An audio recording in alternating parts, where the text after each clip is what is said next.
Okay, there you go. It's running,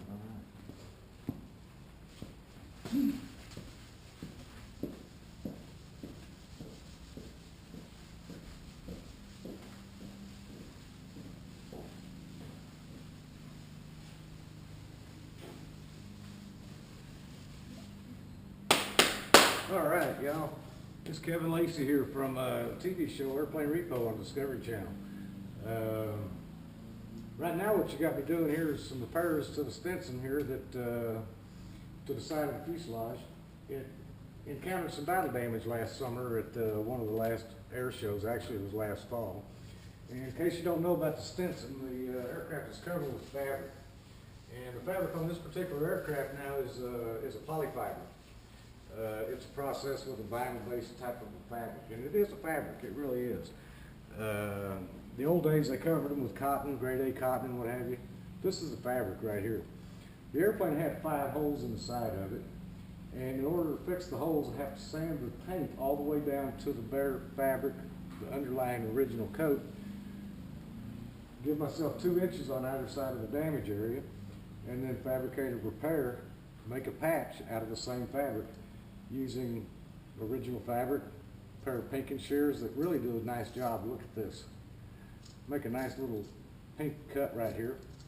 The purpose of the pink is so that the fabric doesn't have a tendency to unravel itself. It will stop when it gets to the next pink. But at any rate, this is what you do to make your initial patch. First you do is you sand it out the area you need, giving yourself about 2 inches of margin all the way around the damaged area.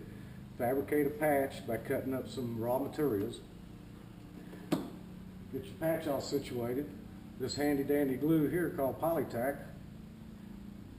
Go ahead and glue your patch on there. It's a really good cement for fabric. Glue your patch into place. Once the patch is in place, then you'll want to let it set up and dry for overnight. Then you will come back and we'll start applying a dope, which is a polybrush in this case. And this polybrush has a little bit of a red tint to it. The red tint is so that you can tell where you've actually brushed this on. Otherwise, if it was clear, you'd just be painting over the same place you've been already and wasting dope and not getting the full coverage on what you're working on. Once you've applied a few cross coats of that, and when I say cross coats, one coat this way, the next coat this way. Once you've done that, then let it set, sand some of your imperfections out, and then come back to it again. Once you've got that situated the way you need it with about 2 or 3 coats on there, it's time to come back with poly spray. This is very much similar to the poly brush that you put on there, except it's not tinted red. This actually has, well, I was told there's aluminum oxide pigments in here, but it gives it a silver color. And the silver color is to protect from ultraviolet rays and protect the fabric underneath. With the it also provides you a possibility to build up areas where you need to build up. So if that works pretty good. Now once this is all done, this requires a lot of sanding. So if elbow grease isn't your thing, call somebody else.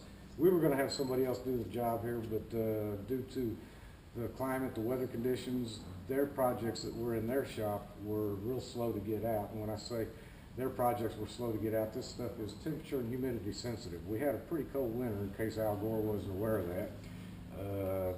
And so cold temperatures are not real good for this, doing this type of work. Neither is high humidity. High humidity will oftentimes cause it to blush. Blushing is where moisture in the air, for example, will get caught up into the paint as you're spraying it, the dopes as you're laying them on the airplane, and has a tendency to infect the finish that you're putting on there with micro fungicidal growth underneath, if you will, for lack of better terms. And it really doesn't, it's not real good for your finished product. So in any case, I've been spending a lot of time on the sandpaper here, and it's about time for me to go mix up some paint, which case is going to be an aerothane. And this is a 3-part polyurethane type paint where you use a catalyst, you mix it up, put a catalyst in there, you come back with some reducer, back it all off, give it a little bit of time in the cup to flash. Once it's all flashed out and ready to go, then you come back and you spray it on. You start out spraying 3 coats.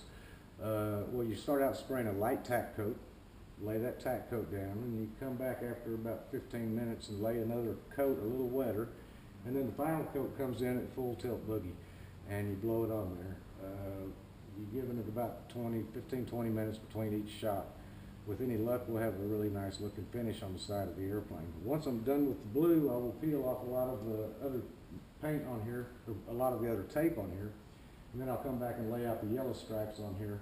I'll probably wait tomorrow or 2 days to do that, because just to let the new paint and the new finish have a chance to set itself up.